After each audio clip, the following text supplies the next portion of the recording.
What is up, everybody? It's your boy Z5, and we're back at it again with the Spice Cabinet. Today, we're talking about Jack-o, and joined with me today is Nightingale.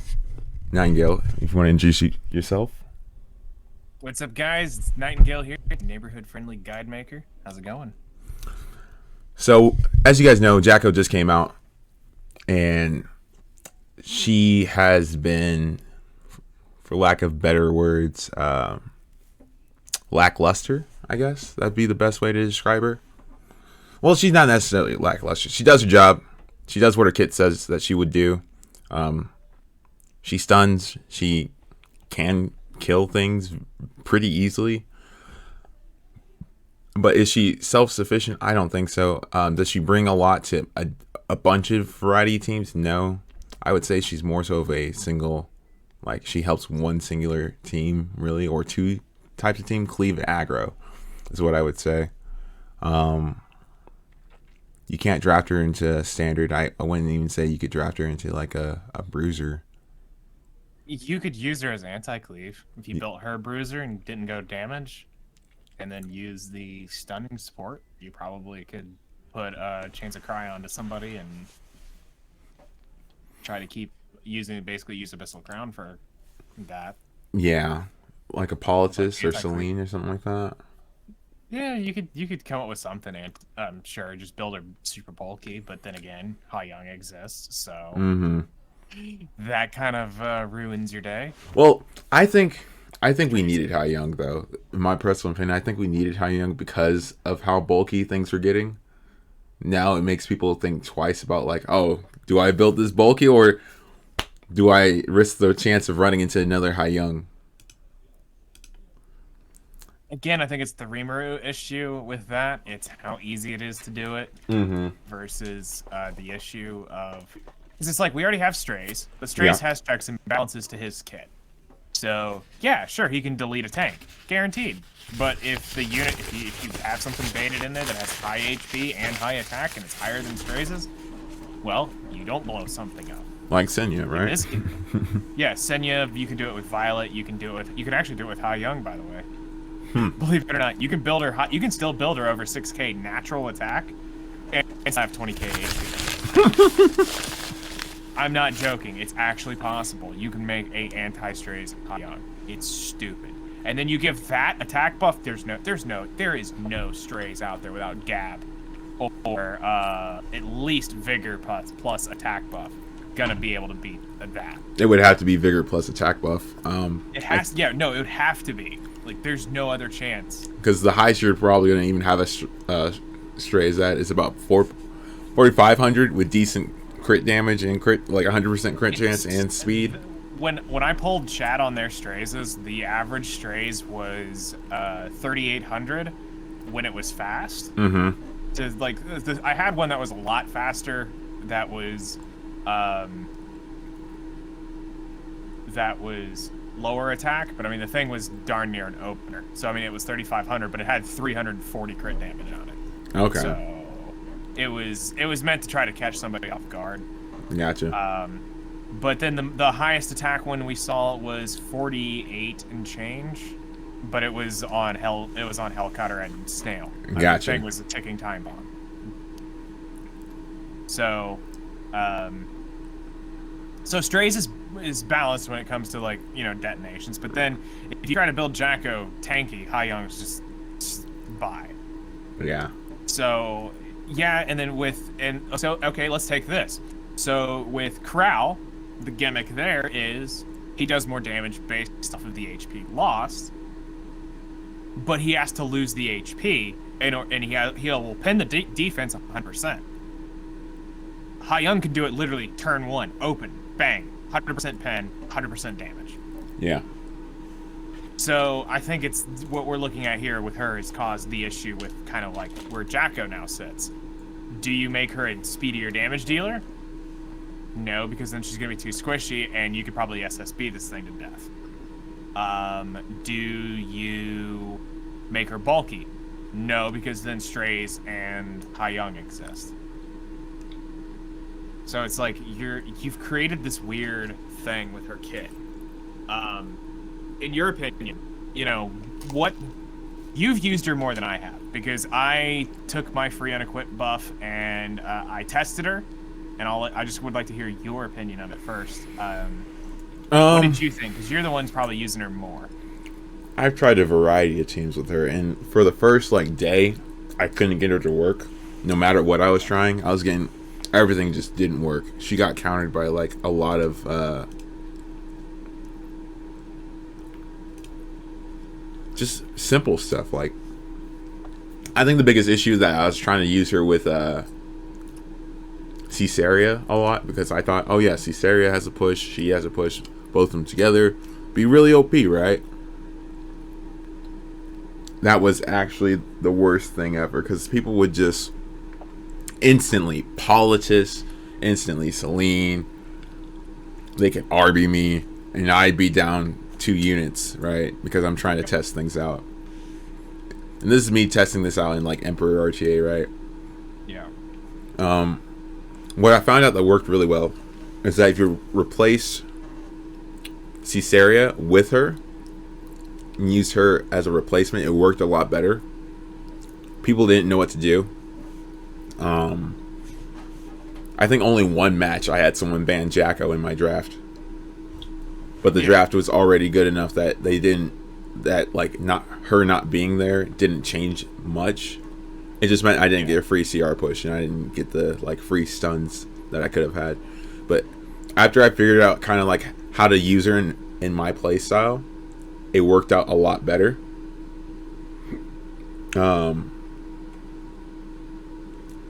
It just, she takes a little bit getting used to. One thing, we were talking about this before the podcast. I think she's a very good replacement for Caesarea, strictly because that she doesn't proc the non-attack counters, right? With Caesarea, whenever you AoE, it procs her S2, which is a non-attack skill. It's not just a skill that activates. And Politis counters, Celine counters that. With Jack-o, when you proc her S2, it doesn't count as a non-attack skill, and it just pushes your team up. So when those situations when you don't want to proc those two, she's a very good alternative. Still, I wish there was just slight changes to her kit that would make her just a little bit better. Yeah. So yeah, I'm reading her skill, her S2, just because while you're talking about it, and yeah, it's not like it's worded a little bit different than Politis and or as in Summer Asarius. Mm-hmm. When we tested her in more sterile environments, mm-hmm. but we were trying to theory craft the build and the functions of use, So instantly, when you start talking Abyssal Crown, of course, we have to remember Abyssal Crown is 24%. This is 25%. Mm-hmm. So it's slightly better than an Abyssal Crown by 1%. Hooray! Well, what's the first thing everybody's gonna 5-head think? Spaz. Yes. Because hello, stunned unit Spaz. I tried that a lot. It doesn't work. And that's the thing, is if you try to go that route with her, it's you ban her or you ban Spaz. Spaz. That's or the biggest problem with one, Spaz. you ban the AoE thing that they're trying to take with it, because they're trying to AoE stun it. They're trying to get full AoE stuns. They're getting too greedy with it. And in the sterile environments that we were testing in, we were doing mock battles, just because it was going to be easier to test the functionality use of things. It's too easy to break down most of these team comps. Mm-hmm. It's going to come down to, it's like the same thing that I talked about with Summer Asteria when she was first released. People were trying to run Leo or her. Well, simple. If you see them trying to do a Summer Asteria comp, just ban Summer Asteria, and then their whole team falls apart. So if you're baking a whole team around Jack-o, either ban the thing that they're trying to actually get it through, or bring in something like Koeric or Dilibet, and goodbye. There's no stuns. Or the 5-head thing is bring out your ML Kins that have been sitting collecting dust. Bring out your 230, 240 ER ML Kins and go forth and just pop these things. Because all of them usually build on crit, right? Oh yeah. And they have ML Kin now has usually typically high ER because he gets that boost 50 from his skill, right? Yep. Like So- my ML Kin's sitting with like 280, 290 crit damage, 240 ER, 16,000 health, somewhere in that range. Mm-hmm. You ain't debuffing that. The only thing that debuffed that ML Kin so far to this day was a 300 effectiveness Politis, but those don't exist that often. That's the boogeyman. You're not gonna see that often. Most people are like up in the 150, 200, because the thing is people are predictable, and I think you would agree with this, Zig, is they see Streamer do certain build, they're gonna try to get those specs within a T. They don't try to get creative and think, oh, what if I slowed this down, increase this? What if I bump this up? No, they try to carbon copy these guys. So when you see them parroting builds, you can pretty much say that if you see X debuffer built away, it's probably built within 20 speed on either side because of air quality and within certain effectiveness. It's not rare you see the boogeyman ever built where you're going, what in the world is this unit? And why is it this? So you won't see those super, super, super high because you're going to sacrifice a lot to get that. Just like if I try to build a 300 ER ML Kin, I'm going to either give up one of two stats. His HP stat, which is highly unlikely. His crit damage stat would probably be the only place you could go to it. Mm-hmm. So, overall... You can cheese his crit damage if you use artifacts, basically. But then again, then you're giving up Sigurd's Scythe. Oh, that's true. Because that's one of the main things about ML is the fact that you know he's going to be countering up, and you're wanting to heal him back up. And mine's built on Lifesteal ER or Lifesteal ER right now.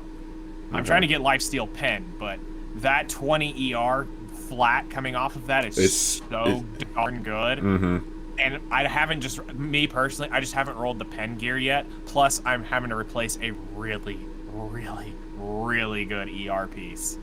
It's like 41% ER on it. So listen, if they ever do Requiem War specially change, you will never need Lifesteal ever again. Someday, maybe. One day, hopefully. But like things like that exist. So I mean, you got to remember, like, people are gonna start getting ML Kins. He's coming up on the. He's currently in the coin shop. He is in the coin shop, and he's coming up on Banner. He'll be on the Mystic rotation in a few rotations. I don't know if it's the first. It's between. It's not the. I don't think it's the last one because I think the last one was Meru, Opsig, and somebody else. Sage Ball, I think. No, Sage Ball is somewhere. No, he's one of the openers. Yeah. Coming out on the new Mystic rotation. So, like, people are gonna start getting ML Kins, and I promise you, people have got some really bad rolled lifesteal gear that they think is trash, and then because they're like, oh my god, look at this high ER roll. Nope, that's gonna come out, and you're gonna start seeing ML Kins. The more debuffs that come out, the higher ER you're gonna see. I guarantee you. ML Kin's gonna come out. You're gonna see more debuffers coming out. The rise of ER is about to happen. I'm telling you, not. It's gonna be May, Chloe, ML Ken plus Christie teams. I don't even see. I could almost see DJB. Oh no, yo! If they keep this buff, if they keep this 20 speed buff, because I think it's Sermia's got the 280 speed or the 280 ER. DJB. Mm-hmm. Just okay. For those who can't math real quick, you can easily get a 300 effectiveness Christie. Mm-hmm. And then Christie gives 50% of that to the unit in the back row. Yeah. You are debuffing that unit. Whatever that is at that point, if this is that DJB, you ain't debuffing that. Typically, so the best way to use Christie, I've realized, is to put your Soul Weaver in the back. That way, whoever's your cleanser, right? That way, even if your team gets debuffed, they can just cleanse them immediately afterwards.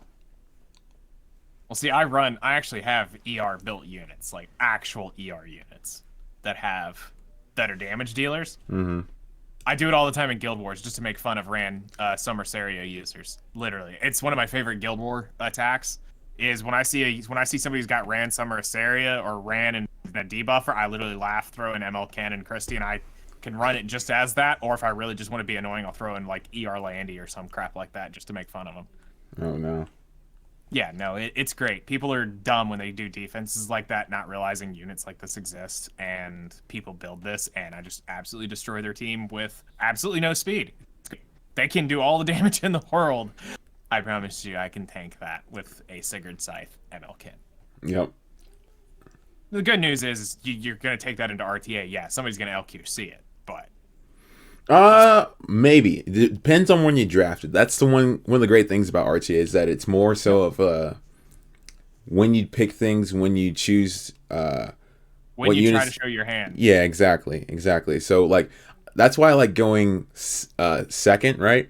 Because if you draft this entire team, you get the last pick. Yep. Where you can just drop in that one unit that you know is going to win you the game that they probably will not ban or cannot prepare for, but they are already preparing to ban. Set around something else. Yeah, absolutely. I think that like if we talk about this with like the thoughts of like Jack-o and what they're trying to do. So, what would you say would be the top 3 units that people are trying to pair with her? Oh, easy. Right. Bellion, Ran, Pyra. Yep. I would also say... Politis, if you don't have one of those. Yeah, I was going to say, you could definitely pair it with her, because then you could... I mean, any mage, any AoE mage at that point, you can actually run double Abyssal, basically. If Dizzy gets a buff and can strip with any of her moves, Dizzy will then become meta again, right? That's all Dizzy is missing from being meta again is she needs a strip, right? So I let this little can of worms out of last week. Archdemon Mercedes Violin. Yep. And yeah, you can thank me later. It actually is extremely toxic. It is. I've fought several of them. It's very toxic. The F10 artifact version is a weaker version. Yes, you're doing the extra damage, but the whole point of the thing is you want the strip as strong as possible while using a Meru so that you can strip away their hopes and dreams.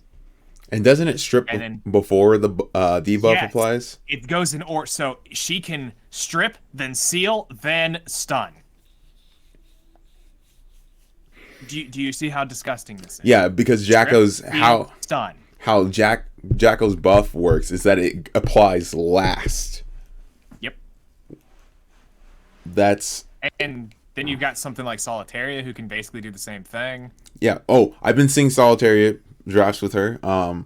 Yep. Obviously because Solitaria's buff, you know what I mean? She now just strips before attacking everything. Yep. You know what I haven't seen? What? And this one I'm really curious why I haven't seen this yet. Dragon Lolly. Okay. Yeah, I can see that. Alencia? S3. Strips and stuns. I might try that in my tournament today.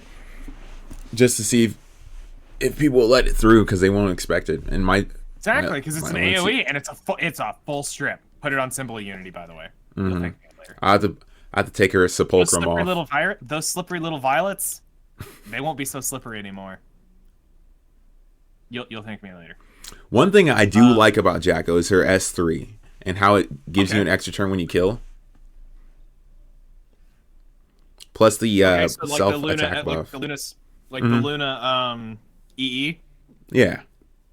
So, okay, can we talk about this for a second? Because I've seen people try to say, like, we've got basically built-in rage. Have you seen the damage difference between rage and this? No, I have not. I popped, of course, okay, I will openly admit here, I did not Mola Jack-o. I was not about to make a Malim 2.0 mistake, all right? Gotcha. Malim, I was super hyped. I got suckered in. I took the data mine. I rolled with the damage numbers. I thought it was going to be OP as everything, and she comes in and she's not doing. And I was literally showing people on stream that I was supposed to be doing X number to this exact unit that I had its actual sheet damage of. So I knew its HP and defense, and I was not doing those numbers. The data mine was wrong, or they shadow nerfed Malim. It's one of the two. Okay. So now with the new limited unit, I decided to not do this. We tested her blank. Now, yes, that is the case. Yes, I wasn't seeing in the case of Purse 3, that's 20-30% damage. Supposed to be a 30% increase of damage to the target is debuffed. Yes, but I'm just saying the actual just overall damage. I'm missing 30% damage on the actual S3. Gotcha. Even with that, we didn't see that rage-like buff to the increased damage. It was, yes, we dealt more damage, but it wasn't rage-worthy. I'm curious to see what they're gonna do with this. It's a cool it's a cool idea, but I'm also seeing the trend. They're becoming generic with their skill. Everything nowadays is penetrating defense. Because they're not solving the issue. You're creating more issues because of you're putting in crap like this. Defense isn't the issue. The issue is you won't fix the speed and the ER issues to make it to where people won't need to bulk up as much. Because people are bulking up to take on those cleave teams. Yep. And then they are the ones going out and having a little bitch fit over that they can't kill these teams. So Yeah. And it's like, okay, yeah, you're not supposed to come out and instantly one-shot a tank team. And the reason they're bulking up is because you guys are going absolute glass cannon as fast as you possibly go, just smashing your face into the keyboard. Yep. That's why you could just, send you it. It'd be all right. And now you've got, everything's penning defense. And a chunk of it. It's like, okay, well, now you're devaluing defense. What next? You're going to start, you've already got injury, so you're taking away HP. You're forcing the play style of one very specific thought process. You're not allowing things to have this open creativity. Because I like the kit. I'm not going to lie. I actually like what this S3 says. It increases the attack of the caster by 2 turns before attacking the enemy, swallowing with a jack-o'-lantern. When an enemy is defeated, this is the cool part, you grant the extra turn. Cool. That's neat. It's an automatic extra turn, but you have to defeat them. That's the mechanic of it. Okay? So it's not just cast the skill, you get your extra turn. Conquer Lilius. Yeah. It's you have to do something to get it. Okay. And then the next cool part of subtext is when the target has a debuff, increase damage dealt. Well, I hate text like this in the grand scheme of things because, well, we can't tell what the percentage is. It would be great to say damage dealt increased by 5%, 10%, 100%, whatever, 69%, whatever, 420, something. Tell us the number, not just say increased damage dealt. By how much? Because there is a number on that multiplier. Don't make people data mine this crap. Just tell us. It's okay. Another thing that I liked about her kit was her S1 and the extra attack proc, right? That thing has saved my life so many times in RTA Really? Because if you kill the first enemy you attack with, they had a debuff on them, right? Let's say they had low health and you kill them. The extra attack then procs onto whatever other unit it is at random. Okay. So, like, if there was something in stealth or something like that and it procs and you kill that first unit, it could possibly attack this unit that was in stealth. Unlikely, but possibly. Yeah. As far as, like, the actual stun, we felt like that was a little lackluster. Yeah. Like, the chance of actually getting it is pretty slim, but again, it makes you have to go bake into effectiveness, which sucks because effectiveness matters here. So and to me, this is where I kind of struggle with her, is she's a confused unit. You're trying to make her a damage dealer, but you need her bulky enough that she will not get instantly one-tapped by a cleave, and especially one of your most dominant cleave units out there, Ran, who can probably one-turn this chick. Yes. If she's built with, like, actual, like, high good damage stats, he could probably one-turn her. He could actually just, in all honesty, probably just S3 and then S1 with anyone and kill her. Yep. He doesn't even need the attack buff to get going. But the stealth, that's cool. I believe this is the first warrior that actually has it in their kit. Right? Yes. Yes. One thing that I think could be better is if it wasn't conditional. If she just always got stealth. No, okay. That's where I think we're going. Of course, this is a limited unit, so I will walk this path with you. But a conditional of an S1, this would have to be on the caster's turn. Yes.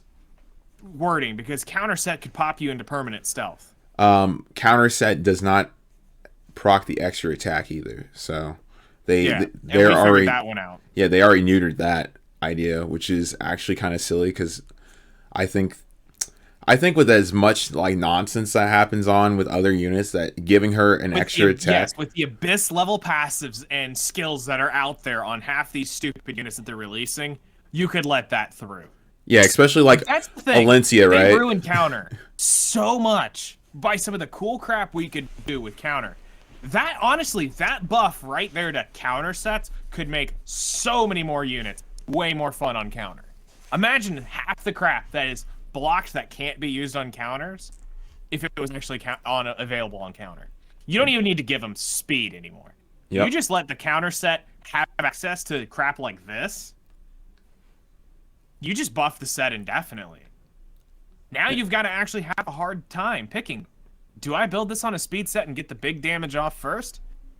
And risk the 30% counter?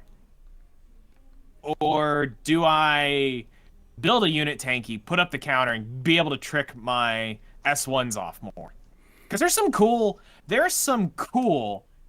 S1s out there that really could use, but it's cannot be triggered by an extra attack, dual attack, or counter. Just taking out the counter mechanism and saying the extra attack or the dual attack, sure.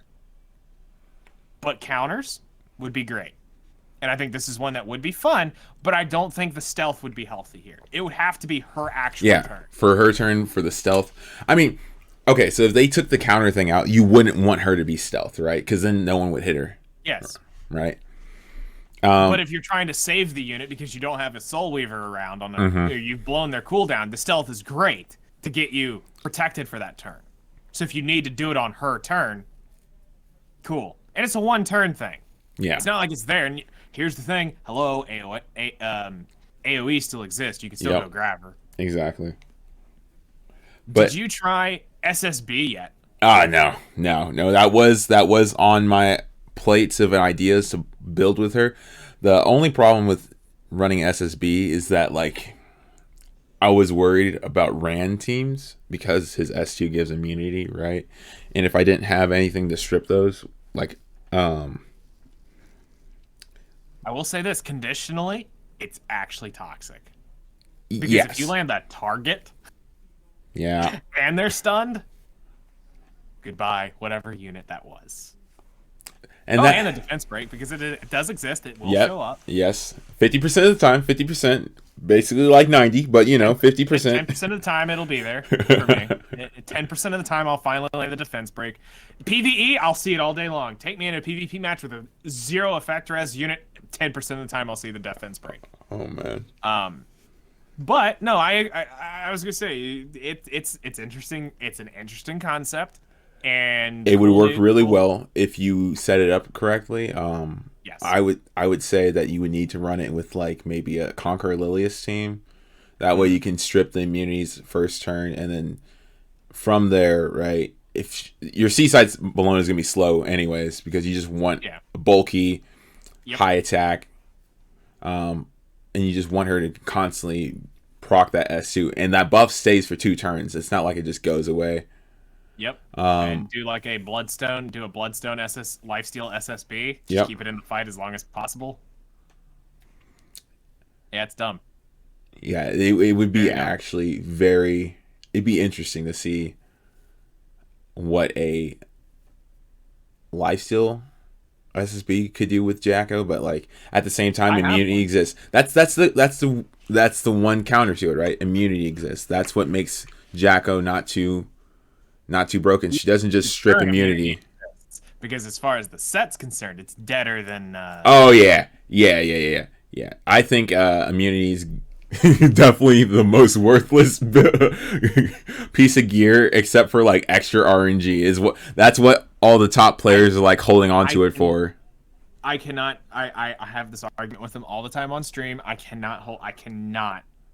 There is not a single thing you can tell me about that little extra percent. No. Extra 15%, man. You're just too stubborn to hang on to it. Because you spent so much time farming Azmonak to get this high-speed immunity gear. Oh, no. You don't want to admit that you got to go farm Katie's, and the one that you've crapped on the absolute Golem. most, you refuse to walk down into, which you'll probably have to. And finally admit you're going to have to use Cermias or your Cirillas for Golem one-shots. You're going to fight it for so long, but the rise of Golem is actually here. Yo, it actually was never bad to begin with. I'm so excited for them to announce those new sets that they said they're going to throw into Golem. I was telling people that. I was like, yeah, man. You're going to need to start making a Golem team. And they're like, why? I was like, yeah, they say that they're going to put those new sets into Golem instead of making a whole new hunt, which makes perfect sense, right? It's not just Golem. Every 3-piece hunt is going to get one. Okay. So Golem's going to get one. Wyvern's going to get one. Watch Golem get the most high value one, though. honestly, I see Katie's getting the highest value one. Oh, no. That means I have to make a one-shot team. I hate Katie's one-shots, man. Don't. If your team's efficient, you don't really need it, especially if you're going to farm it consistently. Mm-hmm. The big thing that you really want the one-shot for is if you're trying to make gold during a hunt. Yeah, no, I don't really care. If you don't care about the gold, and you can set aside maybe one a quarter or one every other hunt buff where you go do like Banshee one-shot, mm-hmm. Use Banshee as your gold getter because it's the fastest hunt to one-shot. Okay. And that's over Wyvern and everything else. You can earn the most gold in the one-shot out of Banshee 13. Golem is pretty quick, but it's just about the same pace as Wyvern. Just because there's some mechanics you got to go through. You got to completely wave shot the one. Mm-hmm. Then all the extra attacks that it takes to do the Golem one-shot, you have to wait for. So I see Golem definitely becoming something. But yes, I believe the actual wording was they were saying like Golem because Golem is one of the few right now that has only 3 sets, which is HP, attack, and defense. Mm-hmm. So Katie's has got Revenge, Pen, and Injury. It's subject for 1. I would say Katie's probably getting a 2-piece set rather than another 3-piece. I cannot imagine another 3-piece set in Katie's. It would make it actually worse for me for when it comes to crafting. Well, you got the crafting mileage system, so you'll be able to pick the actual set. True. So that will help out a bit, which that's going to be great. Save your resources, by the way. Yeah, if you're not already saving, do not use any of your crafting resources. I still have like I know everyone's like, why don't you ever farm Wyvern? Bro, I farmed Wyvern since I started the game until Katie's came out, and I still have like 45,000 mats just sitting in my inventory. I mean, that's only like 1 unit built, but yeah. Yeah. Well, that's the sad thing. That's only like 1 unit built in the current meta. Yeah. Of gear making. Yeah. I think it was right around 40 to build my build my RB on the day the Moonlight Blessing came out. Mm-hmm. I sank all 40 in to build him. Well, with the new system, hopefully it's less, right? Yeah, because I mean you're going to be getting those guaranteed reds, which is great. Speaking of sets, what is your thought for the go-to set for Jack-o? Jack-o? I think Jack-o's one of those units you can throw anything on because it's really she's there for her buff, not necessarily for her kit. I have mine currently on Rage Crit, and it works really well. I wonder how many people are going to be trying to do the 5-head Rage build. The Rage Crit is literally, I think, the best build. Strictly because you can get some really, really good damage out of her S3, S1 with Rage. Like, when I tell you I hit into a stunned like a Ravi, not expecting it to kill, and it killed her with like 27k damage, and I was like, oh, we're looking at some big damage. Well, that's the rage set. Yes, though. That's what people need to understand. The rage set, it's normally a PvE set, and the reason being is because you're typically so lean. It's very rare you'll see rage gear built with bulk, because here's the issue: we go out and we tell people when they're building units to for one shots, if it does not have attack percent, crit chance, and crit damage on it, you don't roll the piece. Or if it's purple, it at least has to have one of the two, and typically it needs to have attack and crit damage. Because a lot of the one shots you can get away with just right at 65, 75, depending on where you're at, or 85, depending on what random crap you've got. Some revolver, I've seen a few Furious one shots. All mine are sitting at either 85 minimum for the hunt, or they are 100% because they are multi-hunt units, and multi-hunt units need to have 100% crit. Yeah. Which sucks. So my secret's, instead of being 85, she's 100% because of you use her in what? Kitties? Katie. Yep, yeah. Katie's one shot. And then I still can't fix Sirmia. Sirmia needs to be rage immunity, but I can't do it. I can't. I just don't. I'm not gonna go back to Asmonak to farm the immunity gear to fix that. Because it's one of those other really weird random ones to get. I have to get 100% crit chance because you need it for Katie's, but I don't need it for Golem. But I need the damage, and I technically need the immunity to make it safer. Because if you stun Sirmia turn 1, the first one, he has the ability to technically come out and stun her, which makes it annoying. Yeah, it's rough. So for me, I only tested her on stats, so all I had was speed to be able to do what I needed to do. But I really wanted to look at a revenge idea.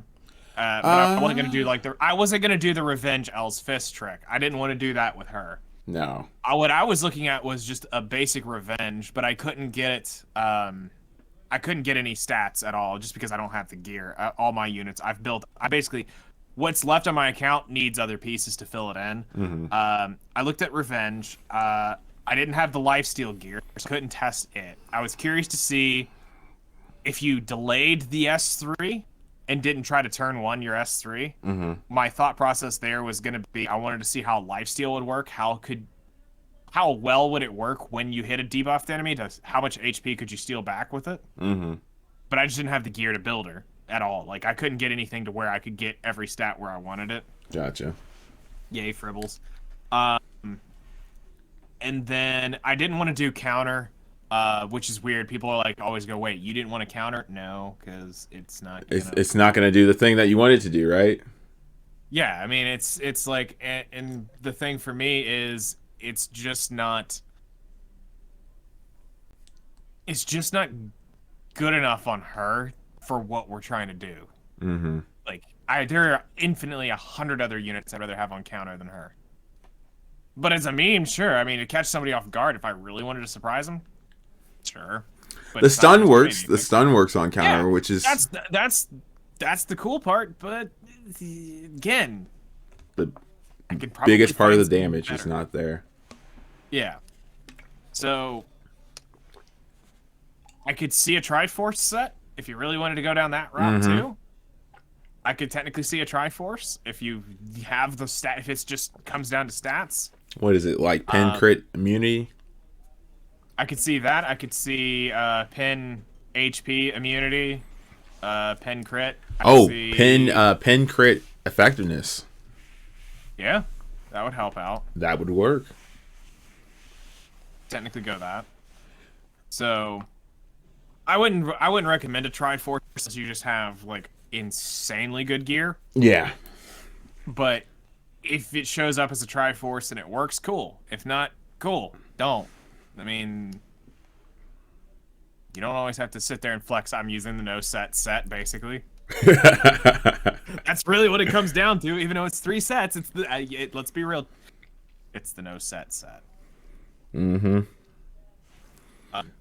Okay, so here's one for you, because this one is really subjective, but I'm curious what your thoughts are. Okay. Artifacts. Okay. What has been your thought around the block with Jack-o and her artifacts? And specifically her selfie, I think, works really well for her, right?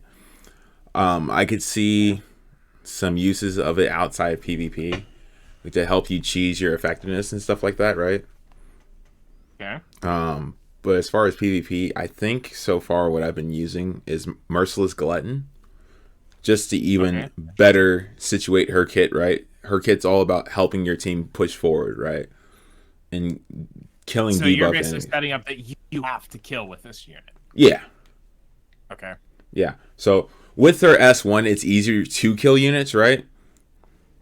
You stun something with your S1. Since mine's on rage, right? I stun something with my S1 and she goes into her extra attack. The extra attack is already doing more damage because of rage on it. And then my goal is to eventually swap over to pen, so then she gets that extra pen too. But I just didn't have the spare pen gear to give her. I have pen gear that would work, but I don't have the spare gear to just swap over and give her the stats. Number 1 Katie's farmer cough doesn't have spare pen gear. Whoa, I do. It's just that I throw it on every other unit. That's my biggest problem, is that I don't think people realize how much Katie's gear I farm, and then how many units I actually have built with it, with just ideas. Oh yeah, no, I've seen it. It's dumb. No, I find funny when you're you don't have spare. I'm like, bruh, you have half your account is Katie's, so surely there's got to be something. Yeah, what if my I think I have Irons built right now on injury pin. Bruh. There you go. There's your pen set. I'm sure I have. Well, okay, so here's where my real blocker comes from, right? I might have the spare pen gear, but the rage gear I have, I only have 2 or 3 sets. Fair enough. And again, that's because we told we all are guilty of this. You don't farm rage for PvP. Yeah. So build a PvP rage set. There may be a handful of people out there who actually have a rage PvP set. I had thought about it, then with how absolutely cancerously toxic Asmonak is, no. Until the day that I do the Strays version, that's the only way. That is the only way I will ever do I'm actually thinking of doing the Strays version, because I finally got my very first ML5 dupe last week. It was a Strays, and I got Strays from Mystic, right? And I imprinted him with the gold transmit stones, and not necessarily getting dupes. So when I got him as my first dupe, I had all these extra. It was my extra. It's just extra now, right? So I'm like, oh, I can make a PvE Strays now and a PvP Strays. Yes. And that's gonna be expensive, but it's think about it. If I could get 3 other if I could get 3 other Strays and just make each one of them a one shot for a different hunt. No, you can do it. You can do them with one. Okay. You just got to go. You have to build. I think it comes down to the artifact and the how well is it has to be a very well built rage set to do all of them, because it comes down to your other units. Strays himself is always built slow. It always has near max or max crit damage, and it comes down to Daydream Joker or Hellcutter, depending on the hunt. Most of them can use the Hellcutter variation, but the Hellcutter variation cannot have the extra attacker in it. So it is he will have to be tuned properly to make sure that the that's the worst part of one shots that I don't like, is the speed tuning and everything. I'm not a big not big on the speed tuning. It takes way too much gear to speed tune your entire team. I've learned. I made a Golem one shot. It's a lot easier in hindsight. Mm-hmm. So if I'm not gonna say it's gonna be possible, but what I will do is, so I've got the Adventurers Black Book right now, which I'm going to be updating this end of the summer, beginning of the fall, where I'm going to redo the one-shot guides. And if somewhere along the way I get strays, I'm going to show the strays variations in a separate series. Because players need to see the difference in how they're done. But I'm also going to educate people on all the ins and outs of the one-shot itself as much as possible, so that people realize it's not as hard if you understand the mechanics of what you're trying to beat through. Not having that knowledge, I think, is what makes a lot of people who don't like doing it have a harder time doing the one-shots. At least that's the way, from what I've seen on Discord and helping people out in chat and talking to people on YouTube. Even though I can spell it out for them, and the current versions of the Adventure Black Books one-shots are all good. And I think a key thing of information that a lot of people miss is they don't watch that first video, which is the intro to one-shots. Watching that solves a lot of issues, because I talk about a lot of the stuff that none of the YouTubers talk about or streamers talk about. When they start talking one-shot comps, there's a bunch of information in that nobody talks about. And instead of me making a video an extra 10-15 minutes long, chucking that information in, I put it into one video in the beginning. So if I can get that done with strays, I can explain this stuff, I think, a lot better to people. It's not as bad as you think when it comes to the tuning. You just have to know the basics of how a unit laps, which anybody who plays RTA should be able to figure that one out. You should be able to figure out the basics of speed RNG, and then just know how to gear. 11 speed. Yeah, literally, you can do it to 10. It won't speed RNG. And then I've even taken like 9 speed faster, and I've never seen a speed RNG.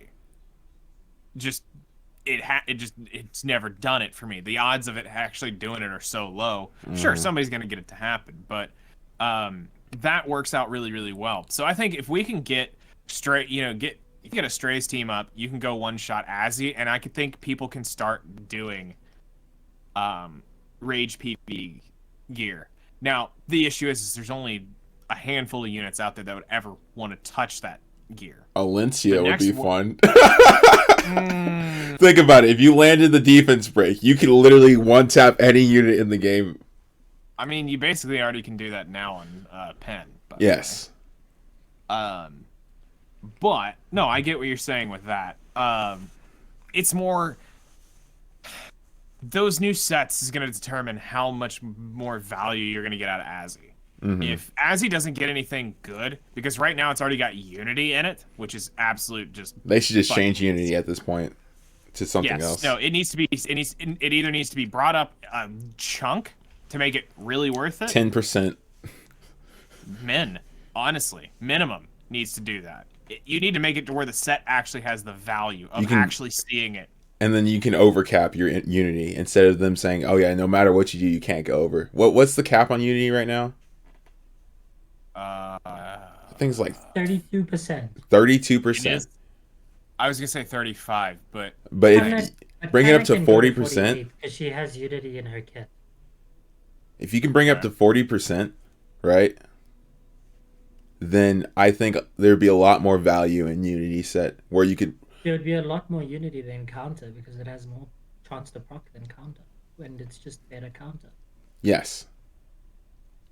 A dual attack, or even when units that say they dual attack with a random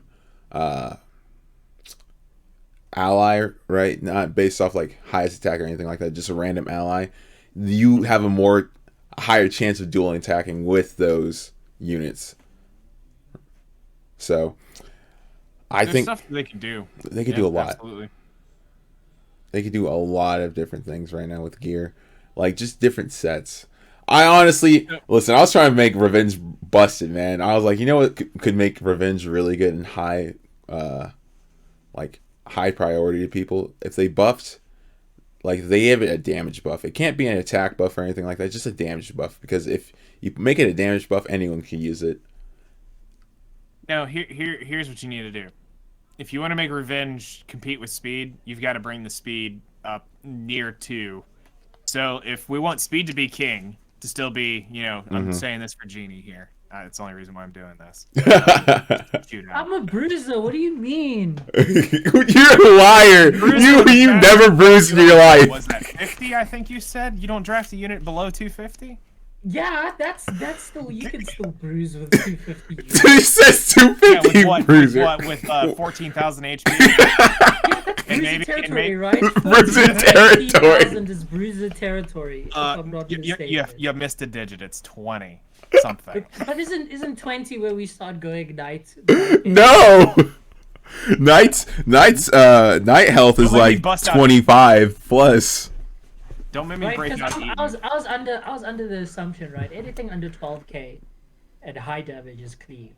Everything over 14k to 18k is bruiser, because bruisers sometimes scale on health, or they just need to be like tanky enough to take a hit and then dish out a hit that's even better, like Ilanav or something like that, right? Ilanav, I would say you need at least 20k HP on. Yeah, that she's a knight. That's what I was saying. Anything 20k and above is like Aravi knight territory. So I look at knight, like personally, this is just me. I look at knights 24k and higher. I look at bruisers roughly anything over 16k or higher, and I look at cleave up to 15, 16k. Because I mean, you can still get a crap ton of damage, a crap ton of speed, depending on what the astrological sign. That's really what that comes down to, is what's their astrological sign. Though. Yeah, that's gear score as well. So. I can have a piss poor attack set or a piss poor speed attack set and put it on like I have it on like Bycat, but on Bycat it's very good because it enables her to detonate. That detonates is where her damage comes. But if I put Bycat set on on Carrot, it'd be different. Even though they're both detonators, it'd be completely different because then you'd be critting with the Carrot instead of having high attack burn damage. True. So this is what I was gonna say. If you want to break Revenge, speed still needs to be 25%, and you're probably gonna have to come up into the 15-20% range on Revenge sheet, because the stigma, which we've got a speed user here, so if sheet is 250. You're around 240 on Revenge right now. But as soon as you rip them to 25% HP, I have speed set. You take me anything lower than it, I'm now faster than you. So it's about 30% health, right? No, it's 26%. You are officially faster than speed set. Wow. 25 is speed, 26 is now faster than speed. And then you take it down to one HP and God levels. So Revenge could definitely use to see the buff, but again, I don't think Revenge needs too much. Honestly, I think the fair and balanced thing is give them a little bit more base speed. So let's increase it to like 15 to 18%, somewhere in there. You'd have to test this because they don't test this game for crap. I'm sorry. You're not doing enough internal testing to be able to test this. Yeah, Smilegate does not play their own game. Like, you at least need to give this out to, like, an APK to content creators to play on a internal server just so that they can at least see this crap and run around in-game and go, oh, yeah, this is broken. No, you need to do this. It's like Marvel. Yeah, Marvel Future Fight does that with their updates. For 4 or 5 days, the content creator programs all get access to this APK file if they signed up to it.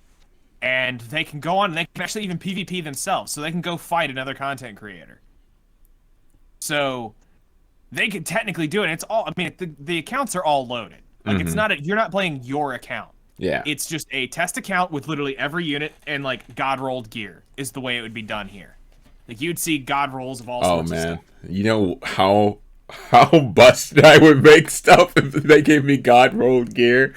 I would put everything on Revenge, man. I would put everything on Revenge. I would make a 250 Alencia and I'd watch people cry. Right.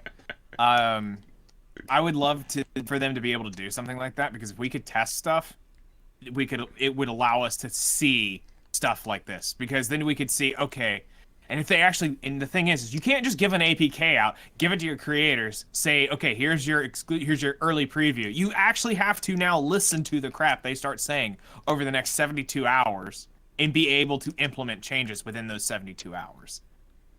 Because if a content creator talks about all this stuff and they completely ignore all the red flags that they threw up along the way, that everyone's saying, this is busted, this is broken, this doesn't need to be here, fix this, then what's the point of me doing it? You're back to where we are today. That's something we really need. Is just we need them to be able to listen to us. We need a middleman to Smilegate, and they need to be able to give a bunch of content creators, not just the top 10 that are out there. You need like the top 50, 100. Yeah, but they will do. To be quite honest, they will do the top 10. I mean, like, coincidence? I think not. The reason the frenzy changes changed was because Light climbed like 6,000 ranks in one day, right? I mean, I'll be honest, I don't pay. Oh, you mean with the 15%? With the 15%. Remember, it was it was Sid, Watcher Shuri. It was Sid, Watcher Shuri. Acid, probably. Acid. Yeah, it was Sid, Watcher Shuri, Acid, and then just two randoms. Literally two random units, right? For one day. He went from bronze to champion. And then the next day from champion to high emperor. All in 2 days, just by picking two, and they weren't even like super built. It was like mid-speed Acid, mid-speed normal Sid. So he had like a 280 Acid, 250 Sid. It wasn't even like super built like units. The only thing that was keeping him alive was because he just kept lapping. Yep. Sashi's was pushing him up 30% every time he killed one person. That's stupid. So. Oh no! So, What's even worse, Acid's the 60% with that. If you think about it, because he has a 30% self CR push when somebody dies.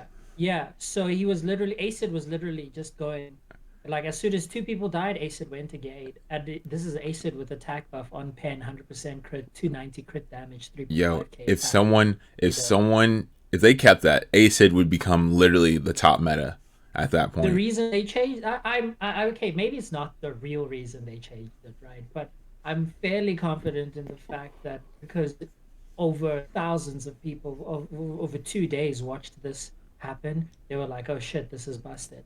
But remember, it was out for like what, 4 or 5 days, and we were all jabbing with it, and not everyone was like, oh, this is super OP. Oh, let me first pick Acode, let me first pick Acid, let me insta-gib units first. Oh no, when I saw it, I was like, I changed my entire cleave to Acid, Sid, Watcher Shuri, who else? I kept mine exactly the same. Like I noticed the CR push, but I kept it exactly the same. It was just like a little bit more push. But no, obviously I saw that change and I was like cracking it out. I was like, that's an Acid meta right there, 100%. It's a full Acid meta with Sashis. You're moving up more than Rem S3, and Rem and Zac have the highest CR push of anything other than RB, but RB has to like die. They just have to use a skill. You know what I mean? Yeah. Mm-hmm. So the way Smilegate changes this game is to make bruisers viable. The reason I say this is because Cleave is OP. I won't lie to you. Tank is also OP, but they're only OP because Cleave is OP and it's certain tank units like Lollybait, Handguy, Aravi. Who else is dank? Bellion, and Bellion stops an entire game mechanic. They need to stop doing that. Stop units that stop game mechanics. I think stopping souls was where they started. Wait a second. No. They stopped it way before that. Before Bellion came out, we had Archdemon, man. Archdemon starts a whole skill. No. But some units have S1, S2, S3. Some units have passive, right? And obviously, Politis was like rolling the streets, right? Screw with her dolls. So we needed something to stop having permanent stigma happening, right? So that's why ADS got that nice little buff, and also that's why ADS is now a little bit more relevant than she is because she can stop certain units from doing certain things. Are you But talking she about doesn't stop like Solitaria? no ADS, No. Archdemon Shadow. Oh, Yeah. Archdemon Shadow with the burn. Yeah, Sorry, my bad. Yeah. with her And seal. defense But the break. thing is also, seal can be picked off by Cleanse. her hard counter, Roano with Stella Harper, right? Yeah, yeah, yeah. So there were multiple ways of dealing with it. Tell me, how do you deal with cannot use souls except by using the ban mechanic of the game? You can't, The eventual right? unit that will overwrite that. Like Yeah, Caesarea, you who no, can you're soul gonna burn need without another souls. unit. Yeah, no, Yeah, there's gonna exactly. be a new unit that will grant guaranteed souls, Exactly. whether it be That's upon the death issue or that's gonna something like happen. that. And that's a cycle that we don't want. We don't want, okay, we've released a unit. Now we have to release a hard counter. Like A Ravi, I don't complain anymore because the hard counters are what? LQC, Hoyon, right? Mm-hmm. Fine. Just like RB, hard counters, Tomoka, Cigarette, Milim, right? Blood Moon Those are Haste. like Bloodmood Haste, especially Bloodmood Haste, that he's like super hard counter, right? Yeah. But you get stuff like Bellion, and I don't want to put Hwayog as Bellion's hard counter because Hwayog is just defense hard counter.exe, right? You don't have anyone that's like is gonna instant Bellion so that you can like start working with your souls without having to cost your team some synergy, or you have to like essentially have to have a unit that says Bellion's passive doesn't work, or Yeah. you have to seal her with ADS, but you can just cleanse all of that, and then it's kind of useless bringing in ADS, right? Mm-hmm. You can't soul So burn it. yeah, and you can't soul burn it, so you're not even guaranteed you're not even guaranteed the seal. And if someone has a big brain like you guys and puts Christie in front of a billion, you are not sealing. You are A, not sealing, B, not doing damage, right? While you have this thing that can AoE you, that can heal itself, that can give itself Um, crit up, that can give itself effectiveness, and you can't use your souls in order to use 100% of your team. I just heard So a I think Rowana Chrissy Bellion team was just created. That's crazy. right, like it's fun. It's fun, right? But that's the realm of night meta. That's like 60,000 HP that I have to go through as a bruiser or a cleaver. You know what I'm saying? So that's why they're making overtuned units like Hwoyong. Like I want to say Jacko, but you guys were making good points about revenge sets and stuff like that. But Jacko, I wouldn't say some Jackos Jacko's overtuned. I think she's kind of like right there. She's right at the tipping point of she's on the being. borderline. Yeah, she's Yeah, like she just she's needs a on the little bit borderline. extra to become like right where you could say she's busted. she is Pirate Flan Yeah. as an RGB. Yeah, She needs yeah. a unit to enable her To do better, stuff, yeah. and then she will be busted. It's the Summer Assyria of last year. She was absolute Yeah, trash. absolute garbage, dude. And then Rand And was then like, Rand "What's up, came out and hi?" bang. So there she is. Everyone's like, So "Summer Syria, best unit in the game," but really, it's Rand AOE S3 at 129 base speed. You know? Yeah. it's not actually her. It's what it's what she's paired with is what makes her so And good. then they were like, "Oh, okay, everyone's banning Rand. Caesarea is useless. They all spent their money on Caesarea. Let's make Pyera. Exact same thing, But minus better. one speed." Literally, they were like, exact same. Okay, I guess no defense break. Yeah, no The defense, but defense break you get unbuffable and unbuffable. restrict though. And then restrict is just Stigma, but better, right? And then her S3 barrier, bro, it's 10k regardless. But first And barrier then, we've and ever then had by AoE buff, level. What the fuck does that mean, man? Level? right? It's absolutely nuts. Spargate need to not make units in order to, how do I say this nicely? In order to fix the current meta, they need to release all units that are balanced, do a huge balance patch like they're going to, without nerfing units, but making old units a little bit better. Dingo. Not by yeah, even like something like Dingo, right? Because he bases his healing off attack, so you'd have to give him DPS stats instead of Soul Weaver stats. So they would have to balance the game at a stat level, like they're doing now with the plus 20 speed to all Soul Weavers or something like Well, that. But they said do that for, they like specific units. they did say in the last like update thing that they they're thinking about going back and changing whatchamacallits. Changing certain units. Crap. What is it? Like Sagittarius and stuff like that. What's that called again right now? Astrological signs. sign. Yeah, they're thinking about Yeah. changing certain units signs so it better suits what they actually do, which would be Yes, Okay, great. there are certain units. that's fine. But That's a okay, I have small thing. exactly. I have two Sagittariuses, but one has 120 base speed. I'm sorry I'm using speed. It's just like the most common thing to use, right? I have two Sagittariuses. One has 120 base speed. One has 110 base speed. Which one are you using, to be quite honest? Right? They're both Sagittarius.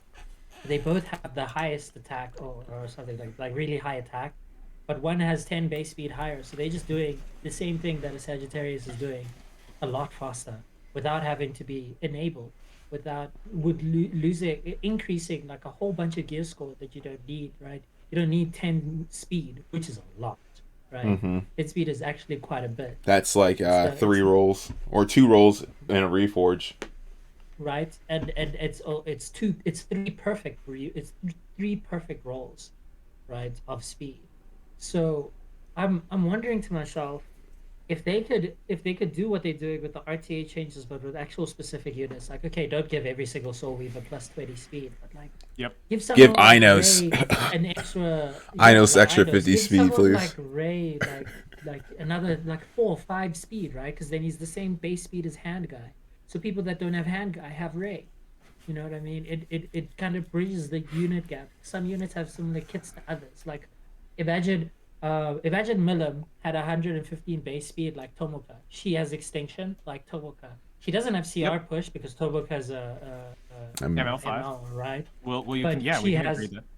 right? But Tomoka can hold Dingus. So can Milim, but Dingus is useless on Milim. But Dingus is very good on Tomoka because it gives her the barrier.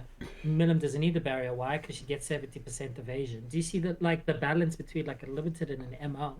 A free, Yeah, it's basically inverted com is free versus inverted com is paid for a unit, right? They'd have to change it at a stat level to make them perfectly viable. Because then, as an RB player, you are pissed scared of Midland if she is moving like 4 base speed slower than speed RBs, or um, can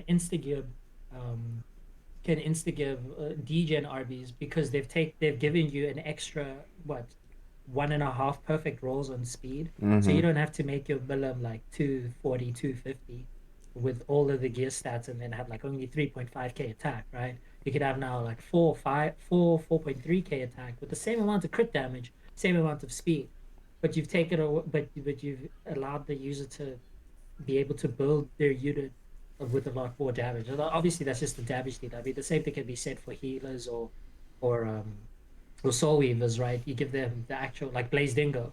If you're gonna make a heal and DJB, if you're gonna make a healer that bases their healing off attack, give it attack stats. Don't give it healing stats. That's weird. That makes no sense. yep, Or that's- change their skills to scale off HP. Exactly. Or change their skills to scale off HP. Could you imagine a Blaze Dingo? Dingo that scaled off HP instead of attack? Right? Everyone would be building what 20k, 25k HP Blaze Dingo that gives invincibility, attack buff. And then you change the attack 1D buff. You change the attack buff to crit damage. Right? Yeah, you change it to that's a soft crit damage. Excuse me, that's a soft crit damage buff, and he would be a Soul Weaver. You know, instead of you have to build Blaze Dingo with relatively high HP so that he doesn't age. Crazy And then gear requirements for Blaze right, Dingo would and be then he good. needs really, really big attack and crit damage and crit chance. Because remember, his kit requires you have to crit in order to do the thingy that From he does, S2 into right? S1.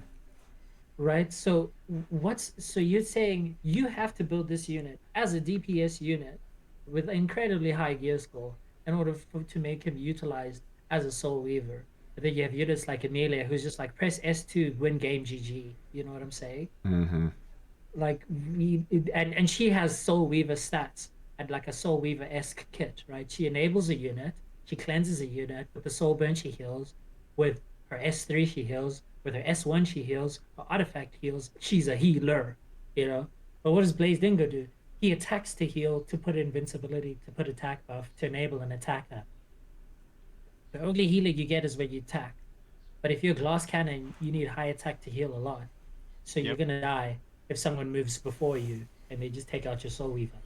Then you get debuffed. Where's your cleanse? Where's your attack buff? Where's your invincibility? It's dead. You know?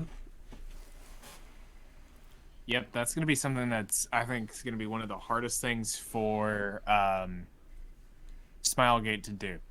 Is they have to balance a lot of units without making people mad at what they're changing. But I think they just need to go ahead and do it and tell people they're going to have to get over it. Yep. Because there's a lot that they're just going to have to do, but they're going to make it better in the long term. Because, I mean, everything you guys have talked about here is definitely a step in the right direction. You've got to balance out, like we talked about with the astrological signs. There's some that were going, why in the earth do you have all this crit when you, literally your whole kit is based around not critting? Or you mean why like do you have HP and you need attack stats? You got all this defense, but you need HP. Some of them just didn't make sense. Carrot has crit in her, like, her last awakening's a crit chance awakening. Yeah, why am I critting with Carrot? That makes no, when burns scale off attack percent. You get what I mean? Like, yeah. Like they with Caesarea, they did it correctly. Right? Bomb scale off attack. Don't build attack on this unit. Just build attack, health, right? So or attack, health, speed. So she's fast enough to take a turn, strong enough that she can take a hit. Soulbird, put the bombs on. You know, maybe you have some effectiveness, but I don't think you need that if you have an artifact of triple S. But I don't know anyone who has an artifact of triple S. And it's units like Caesarea, who's perfectly balanced as she is by herself, but obviously, so having someone else who enables her like the way that she's enabled is what makes her cracky, right? Like if Caesarea came up to you, right, at 260 speed, let's say, and you were running like Maid Chloe and stuff like that, and this is like pre Maid Chloe buff before she cleansed on S2, right? Let's say, and you bombed her the Maid Chloe, right? It didn't matter if she pressed S3. You knew that in the next turn, right, 2 of his units were about to be were going to be stunned, so you had that kind of like sustain, right? But you knew they were going to take the fixed amount of damage because you've geared the unit to be able to deal this amount of damage because of this tactic inside of her kit, right? But whereas you have someone like Carrot, where your awakening is crit chance, right? Where it should be like attack percent or even flat health to make her like take a hit, because she has Aureus in her kit with the barrier. They literally said this unit can take a hit, right? So why give it a utility awakening or something like that allows it effectiveness, or even like speed? Why give it an awakening that doesn't adversely like give her a kit? Maybe it's to make her a little bit like bad. I don't know. It's, you know, that they could be doing that for that reason, so that some units aren't super OP. But then there's awakenings like Rylan, attack percent, critical hit damage, crit chance, attack percent, and then like health at the end, right? I get the health is just to make him so he's not super squishy, but those 4 or 5 that are attack, crit damage, that's amazing for a Rylan, right? Because Rylan is a DPS unit. Why would you give someone like I don't think it's Abobo. I think it's Angelica or Abobo. One of the two have like attack percent or flat attack as one of the awakenings. For who? Who am I gonna S1 and smash with a Amomo? DPS Amomo, man. It's the new meta.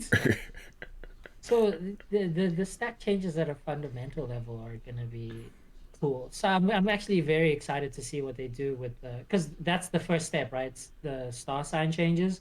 Like, okay, you can't just say. Momo. You said I'm gonna check Angelica next. I'm sure it's one of the soul weavers. So like the stat changes with the star astrological signs are the first step of them like changing base stats. Yep. You know what I'm saying? Which is gonna be amazing. I think that's going to be the most amazing because that adversely helps gear as well.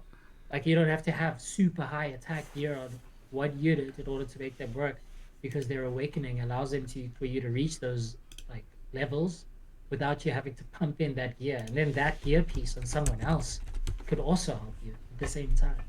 So it kind of like min maxes, you know. It's like a adverse And it's not log Angelica. gem. Is it not Angelica? No. At least Ice Angelica, no. I just checked her. Interesting. So I haven't. I was curious when you said flat attack on a Soul Weaver. I was like, which one is that? I hadn't seen that. It might have been Hazel, but Hazel uses attack for healing, so. Yeah. But she uses attack for healing, like another unit that uses attack for healing. I don't understand. Which is weird. That. No one don't builds her understand. What? Oh, I guess I'm no. Oh, you build attack on your Hazel? You have a DPS Hazel just chilling? No, actually, I had before I made ER Landy, my 34 ER 22 attack % sword was on Hazel.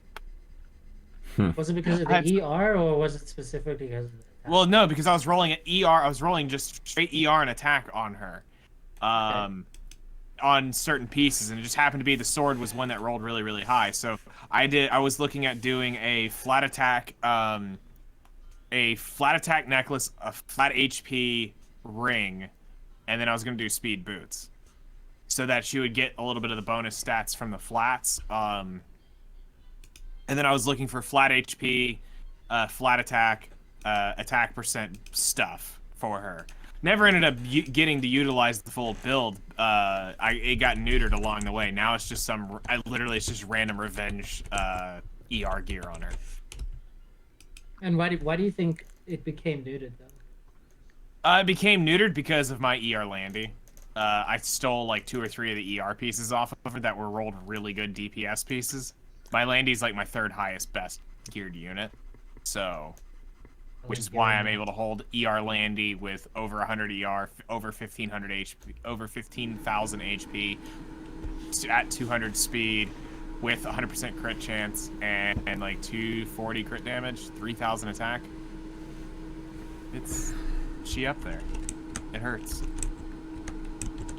So that's why it got neutered. Or else, if it wasn't that specific gear, I probably would have never.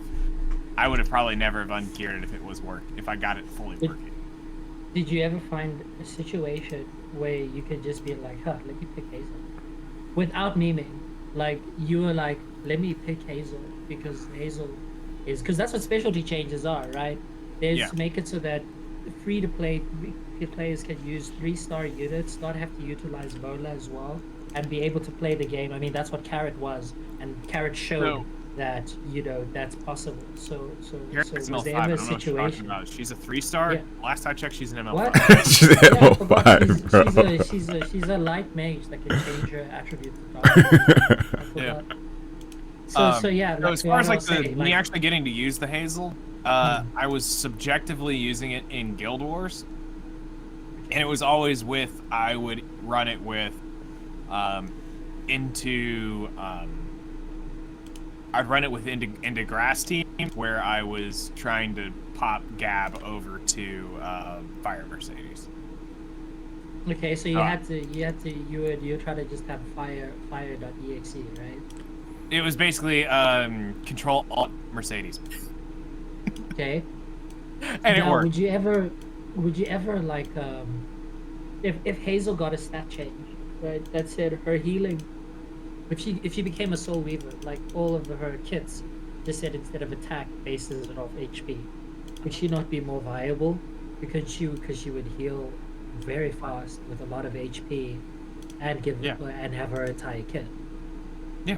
No, absolutely. I mean, it was just me trying to use it because I wanted the Gab aspect. Yeah. No, I'm not saying like you United. Yeah, but no, I'm saying in the general, that's the reason why I went to it, is because I just wanted Gab. I don't care how bad or good the heal is. Actually, it's really not that bad. I use her in my Expo teams, and right now, even with kind of crap gear, actually, I'll read you the stats. She's right here. So Hazel right now is you team imprint with a 24 tome on her. She's got 1,271 attack, 1,174 defense, 12,000 HP, 191 speed, with 70 effectiveness and 38 ER. Yes, because I wanted unhealable for the. Okay. I wanted unhealable for two things, so that's why. Yeah. That was a left field stat right there. Yep. So if you're trying to make sure you land that with your hazels, you will need some effectiveness baked on her. But again, I did it for expo build versus like actual practical build. And if she had the stat change where she was a soul, like had the same basic stats of a soul weaver and the basic kit of a soul weaver, healing for HP, would you bring her into PvP? I'd probably still do it now. With the stats that you have now. Yeah, because this is a 5-star Hazel, by the way. This isn't even 6-star. I was wondering, like, the 1,200 attack, and you were like, and she heals a lot. I was like, what? Yeah, for where she's at, she heals. Actually, you can see it inside of Grass Expo. Okay. So it's noticeable, but I mean, it's not like a godly heal. Yeah. It's not for that. Like, it wouldn't be like, it's not Tamarian level transformation idol level. Yeah, you're just trying to keep people topped off and keep cycling, and that's also kind of the main part of Revenge. She starts getting lower, she's speeding up. And tone. I mean, I understand the concept of Revenge. Yeah. But I don't know, it's one of those weird sets for me, right? I know it's good, especially on people like Leroy and Blue Crowd. You know, people that, if you get to half health and they're moving fast, you're dead. You know, Dorvis, ML Ken as well, but it's kind of weird on ML Ken too. But yeah, I would want a set that increases stats of something else that isn't speed, that isn't damage. Like imagine a Revenge set and attack set had a baby. You know? Oh, the lower your health gets, the higher your attack gets. Yeah, or the lower your health gets, the higher your defense gets. Imagine Simian. I promise you right now, if they ever make a set that makes my defense higher, I'm slapping it on my Phyllis, I'm slapping it on my Dilibet, I'm slapping it on my Kickerat. Because then you have that. It would have to be a 4-piece set, right? Because you could have that 4-piece set with the defense set. I'd have pretty. Defense is dead because of Hot Young, so just remember that. Yeah, that's for sure. But then, like, she's the only one other than Blue Crowd Dorvis that like super penetrate, right? So Watcher Shuri, 100% death pen. Yeah, but yeah, Watcher Shuri, and I guess it wouldn't affect Stray Z that much unless he had attack buff, right? Or he was super crazy. Yeah, Strays is gonna either be jacked or, especially if it's one that as lower the health gets for attack. That would be the only one that would threaten Strays. Because everything else. Because then you could draft in things like Senya, you know, who they would take damage because they're knights, right? That's their job. They're supposed to tank. They would take the damage, and then when it's her turn, she would just dish out a whole bunch of damage, adapt the counter stance, and then when people are attacking her, she doesn't have to have greater ass beating as her EE. She can just have lifesteal. So you can build a full attack set, HP or defense set, or that full defense set with HP. Make her 20k HP with like 4k attack or something like that, but the lower she gets, she goes up to 5k, 6k. You know, and obviously there'd be a limit. My cursed piece of art. 26,000 HP, 5,200 attack. You see, something like that, but imagine that 26k HP, right, was on that defense set that we're talking about. How OP would Senya be? Disgusting at that point.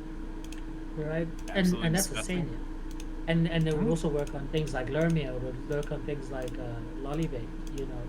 So people that would have to bring Hoyog, they would have to bring Blue Crowd, they'd have to bring Dorvis in order to penetrate defense. Panset would become even more viable than it is right now. Or it would have at least Panset would have a counter, you know. Like Speed's, I'd like to say that Speed Set's counter is counter set, right? So counter needs something though to make it to fight back, and that's what we talked about earlier. With you gotta Yes. you gotta unlock some of these S1s that you're hiding that can't be triggered on counter. Like you've got to let some of that through. But then that argument says that you're gonna need a lot more units with cannot be counted in their kit, because then a lot of units would just be a little bit busted, right? Oh no, it's the risk reward, because the guys that go first still can technically lap and land a whole bunch of fast That's stuff, true. because the That's counter true. is not guaranteed. We're not saying that the That's counter set true. is guaranteeing counter. So there's a But speed chance. set guarantees speed. Yeah, I get that. So you're guaranteed to go first, but if I pop off, your speed unit is dead. Mm. That's the difference. That's where So- the risk reward should come in. So like I was saying, like the how speed sets counter is counter set. We would need something like, if imagine if attack set was a viable set, obviously defense set would be its natural counter. But pen set doesn't have a counter, right? You could say it's that defense set, or like or a defense ring or something like that. But how often have you seen like paired rylets, instant bellions? You know what I'm saying? With like 24k HP or something like that. Obviously, it's elemental advantage, attack buff on Shepherd with pen and the 50% pen inside of his crit. But I mean, like he's made to do those. He's made to do those kinds of things. So they And then should there's surely just poor be little Doris who's like, "Come at me," and it just does nothing. right. They should be sets to make other units kits viable, because I don't see like just putting speed on everything. Obviously, sure, right? But like if revenge set was amazing, imagine like Jack-o, imagine Sigrid S2, the soul burn, right? With revenge set, you would soul burn, apply unbuffable, 2 procs of bleed, and then the sever with the EE would do massive damage if you were on revenge set, You mean right? rage? Or rage set. I call it. Sorry, my bad. Yeah, rage set, I was like, right? man, that doesn't make any sense. You're gonna lower their health, then lower them 50%. Right? You do massive damage. So then like people would catch on to shit like that, like Pyera. You'd sometimes build DPS Pyera because then you can S3, apply unbuffable or restrict, right? They're not moving up, they're not like bulking up as well. And then you can just apply a stun with relatively large damage onto them, because you'd have to be super fast as well with the It has to be some range set. insane Yeah, gear. but then that would be a set change. Like rage would have to be like increase speed by 10% and also still keep the damage that you get for every person debuff. But then that would only work on certain units. Like you'd want to have Jack-o at 220 speed that does relatively decent damage, but can also increase her damage because her kit says so, and her set allows her to do that thing as well. Like you're not gonna put 121 base, like you're not gonna put C Lilius on full HP gear, right? No. Because you want vigor up first. See, that's why her base speed is 121, because she's meant to open, But you don't want an opener not doing damage. Or if you have an opener that's not doing damage, you want an opener that's like really good effectiveness, like Pyera, effectiveness ran, and stuff like that. So like set changes, I'm very excited to see set changes. They must change Unity the most out of all of them. They must make immunity an extra turn, and they must make Unity 8%. I'll be fine. Like Did you 8% say on top of- 80%? No, Unit? 8%. 8% Oh, on top of the 8%. initial 5. Okay, you start so- at 13. Start at 13. I was gonna be like, yo, man, Because then 80% artifacts like Unity. Rosa Haragana and Infinity Basket now become incredible, right? You pick 2 ranges. One has Rosa, one has Infinity Basket. Then That's what you I do. pick right? And then you pick a Bruiser or like a Knight to help the mitigation, and a utility to help, change direction of the team, like a Provoker or something. Are you ready for this? Because I'm ready for I'm it. scared. Leica, Infinity Basket. Right, Cause that's busted, right? and then on Rosa Garna is actually, the funny thing about it is Shuri, Red Shuri. Because Oh, he wow. pushes up when he He plays. pushes up. Yeah. It's just like mental like that is the mental that we need for these kinds of sets. But like, because imagine that mental with a Unity set that actually made sense. You know But what I'm this is also saying? part of the issue is that the devs aren't thinking this open. They're very traditional cookie cutter. I mean, if you think about it, this stuff's very set up like MMOs. It's one trick pony sets, and that's all they think about. They don't think about, oh, if we buffed this, it actually indirectly buffs this, this, and this. Or they need a focus group of a bunch of people to kind of walk over stuff. What we're doing here on the podcast could really do wonders, because I guarantee you the internals don't know their game as well as the content creators do. But then that's just the thing of like us having a relationship with the devs. That's very hard to do as global. You know, Yeah. I would say the easiest people that have it are the top five. You know, when you're streaming, you know the usual top five. Yeah. They would have the easiest like gap But in this is order the issue to with them. penetrate. It's a one-sided it's a one-sided thought process. They all think the same way. They all play the same way. Yeah, it's the that's the differential, right? If one of them was a Zay, you know, if one number one Kaidi's farmer in the world, think of how many people would be farming Kaidi's. Just Exactly. think. Like Listen, if I'm trying to Speed get said- there. if I'm Speed- trying to get there, If guys. Speed set was still But look, Speed look, set, look. Number one Kaidi's But- farmer doesn't have a one shot. So is he really the number one? Whoa. I have a consistent though. I meant most consistent Kaidi's farming. Most consistent. No, but I'm saying like if Speed set was still Speed set, but everybody, I mean, let's not lie to ourselves, right? Let me not lie to myself. I only started farming a little bit of counter after I heard that core became legend, right? Until then, I shit you not, I had 0 counter sets. Nothing was on counter. Until I who didn't even became think- legend? Until core became legend, because Oh. he became legend with ugly counter set. Remember, it was a counter made. Counter MLCAD, counter, like everything was just fucking counter. It was like astounding. Oh no. And then obviously the changes to counter. When they made the changes to counter, I was like, oh, they just fixed a stupid broken set that's just been stupid the whole time. And then lots of people started farming counter. It was RAM that was coming out as well. You know, there Ram was is really the only random thing to get over. and there was random units like Violet that got counter in their kit. You know, MLCAD. Okay, I guess he always had it in his kit, but it was like more relevant then at the time. You know, then I was like, oh, I noticed the value of counter, especially like counter units with 20k HP, 3k attack, 100% crit, 250 crit damage. You know, counter sets that are doing the same amount of damage as cleave units. The only difference is they're slow. I'm fast. You know, that's like it's either you're slow and you do damage, or you're fast and you do damage.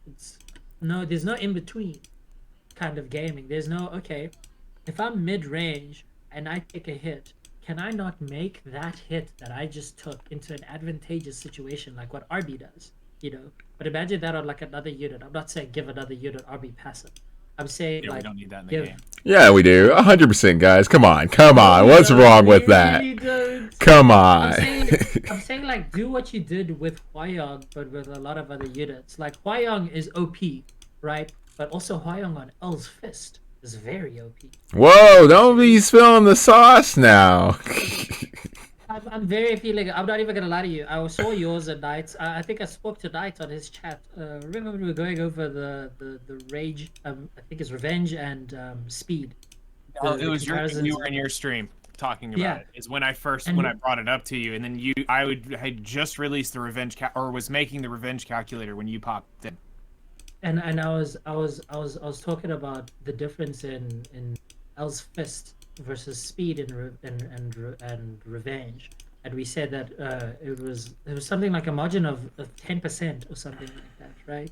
But that's just Yeah. for this one unit. It's literally for just this one unit. Now, if they can give this one unit to multiple people, like imagine Blue Crow, because she has Blue Crow's S3, just you don't have to be at half HP to use it. Imagine Blue Crow could just use his S3 when he could, if, or like, you know, when he takes a couple of hits with Revenge set, he's now fast enough, or like a Knight's L's Fist, because Revenge is just a soft L's Fist, right? But Yes. putting L's Fist on a unit made it super OP. right? How many Hwyongs BBK's do you the one honestly who's see actually got it in her. She's the only one who actually has L's Fist in her kit. in her kit, L's right? Fist because it's But she doesn't three-stage passive. exactly. But So she doesn't have. But she can't utilize Elspeth the artifact, right? If you no, put her on Revenge it's set, then she becomes Elspeth, you know. yes. So So I was thinking to myself, why not make more units like that where the artifact as well is something that contributes to how broken this unit is? Because I'm not gonna lie, okay, cool. My Hwyong is like what 250, and she's at 6.5k attack, right? 10k HP, but as soon as I take 2-3 hits, right, I'm in Elspeth complete range, right? And then the next 2-3 hits, if they come through, I'm dying. I'm dead. I know this. I'm dead, right? After like 4 hits or even less, if someone has really, really good DPS gear. But you guys, on the other hand, on your revenge set, which is also still on L's Fist, right? So you gaining your speed maybe a little bit slower at the rate that I am, but your attack is consistent. It stays the same the whole entire time. And then when it does get that boost, you still have 10k HP where I would have zero. You know what I mean? The versatility is like incredible, which is what makes her a good unit. I'm not saying she's amazing. I'm not saying she's ultra great. I'm saying she's a very good unit.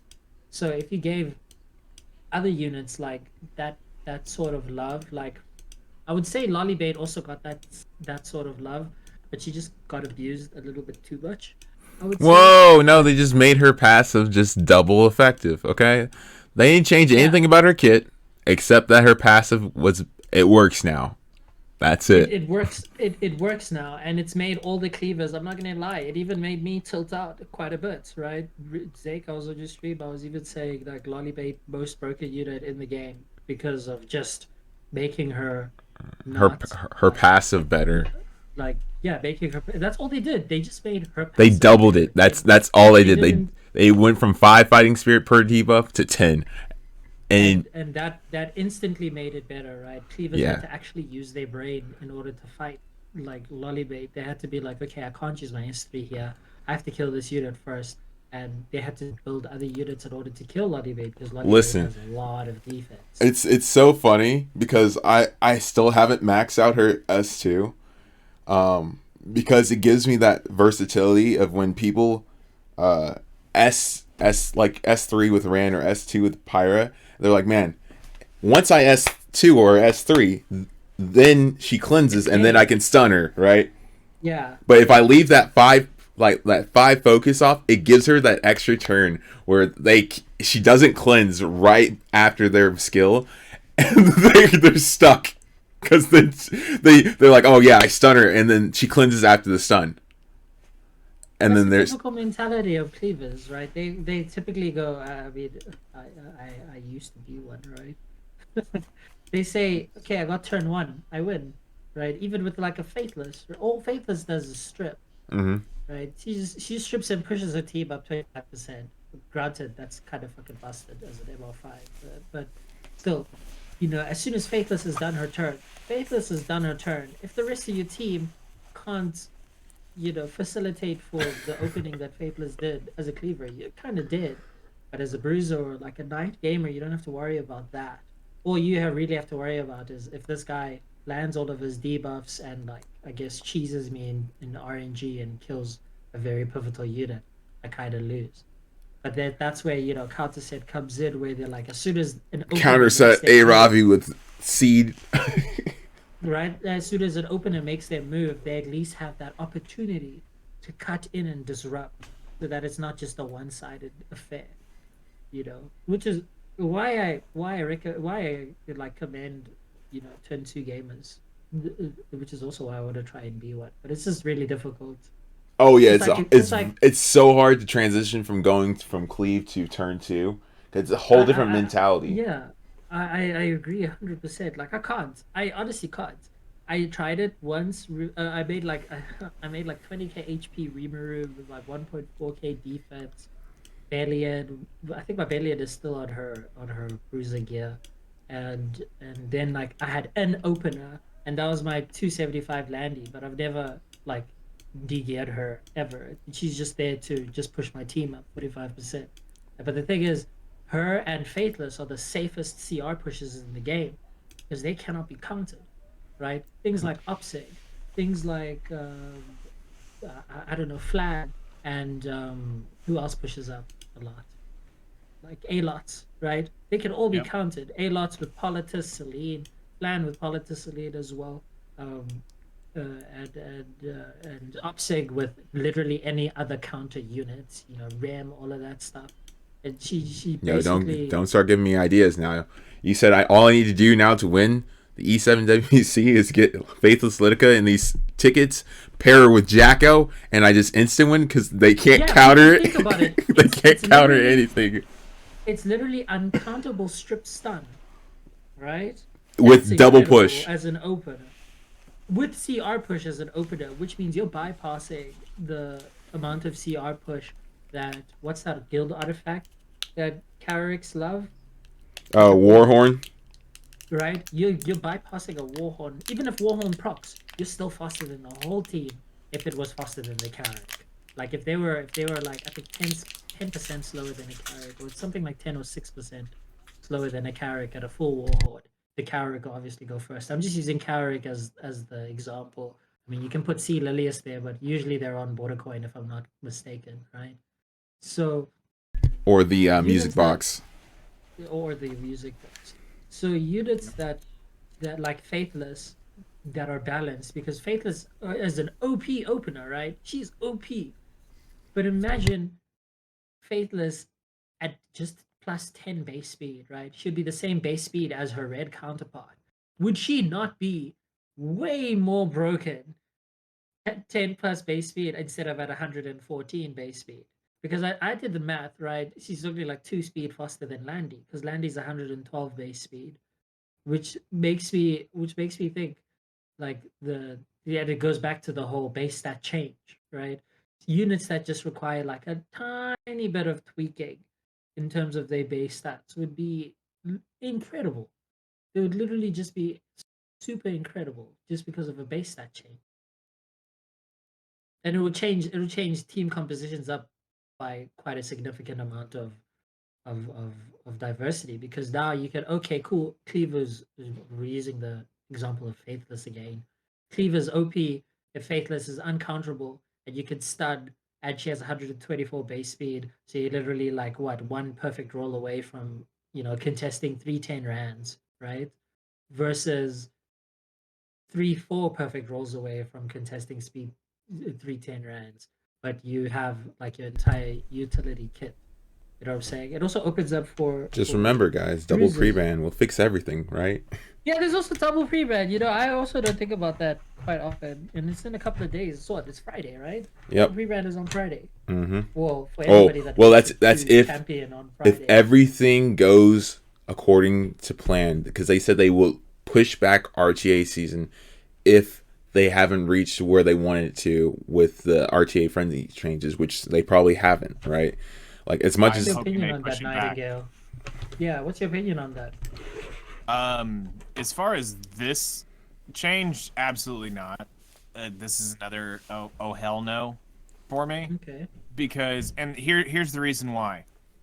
It buffs already one of the most broken Soul Weavers in the game for openers.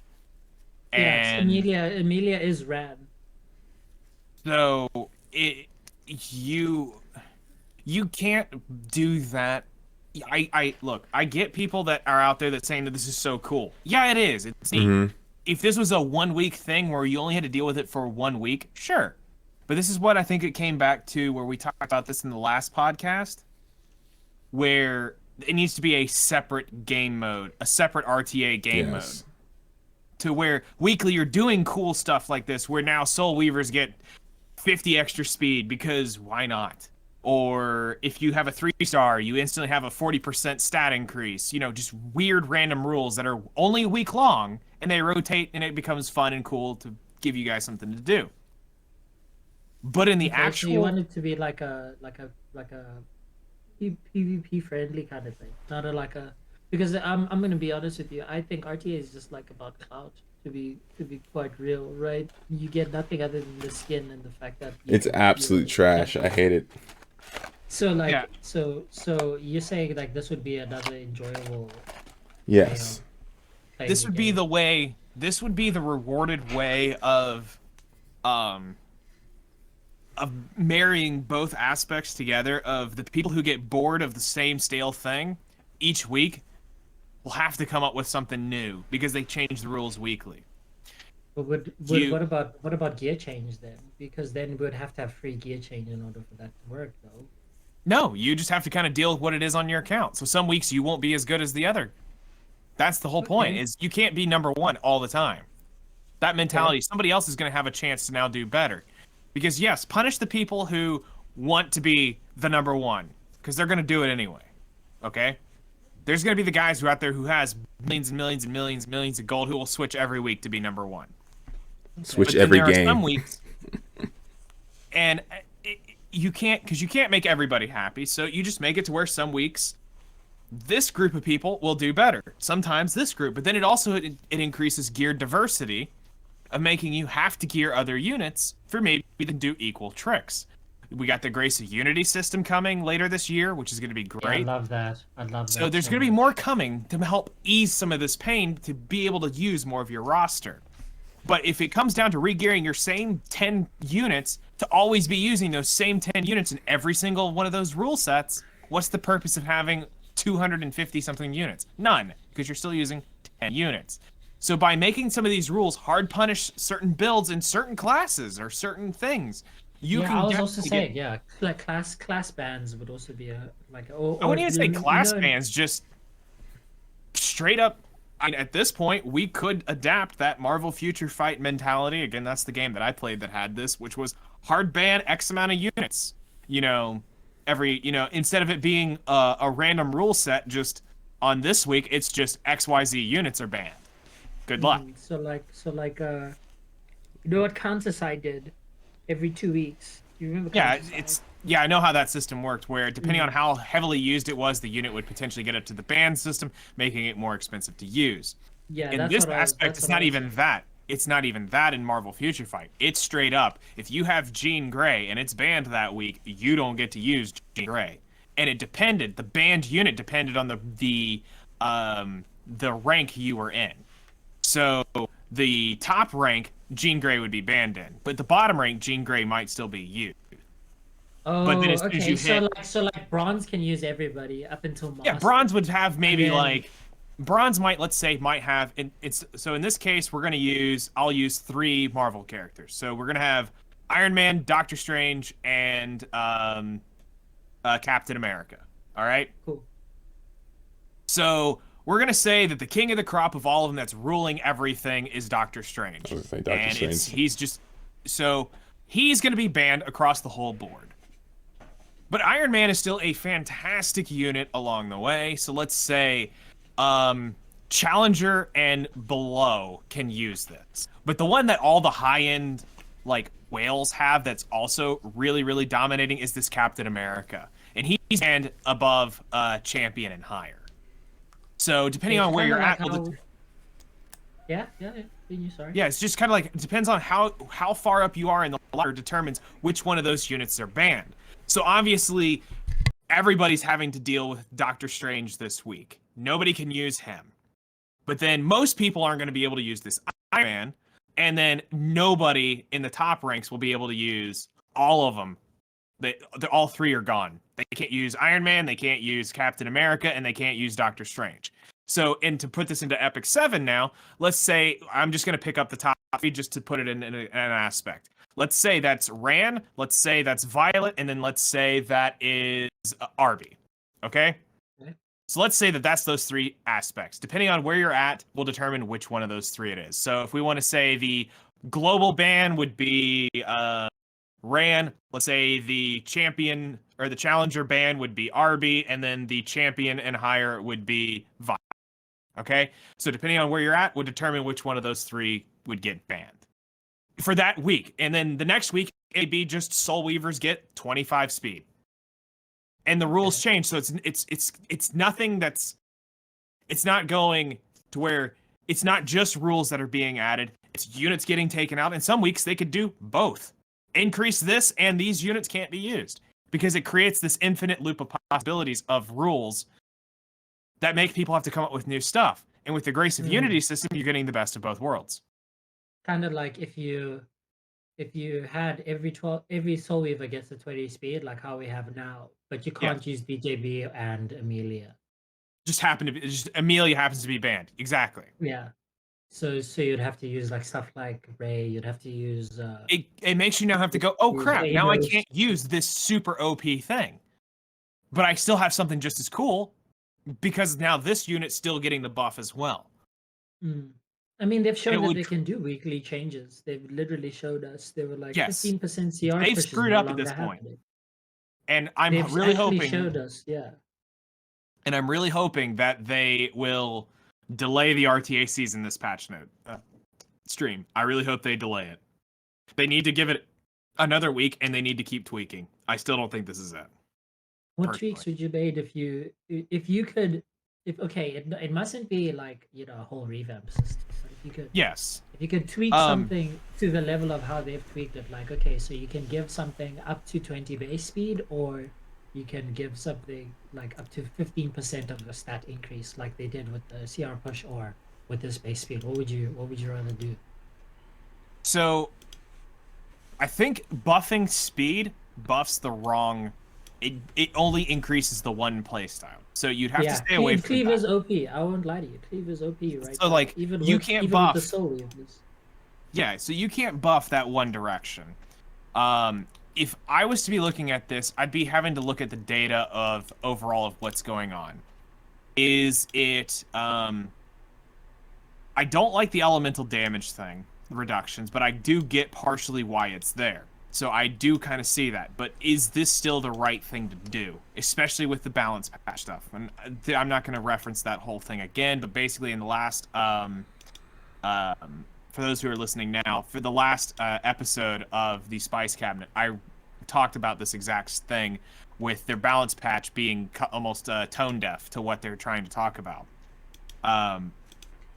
In honesty, it may be how quick it ramps up may need to change.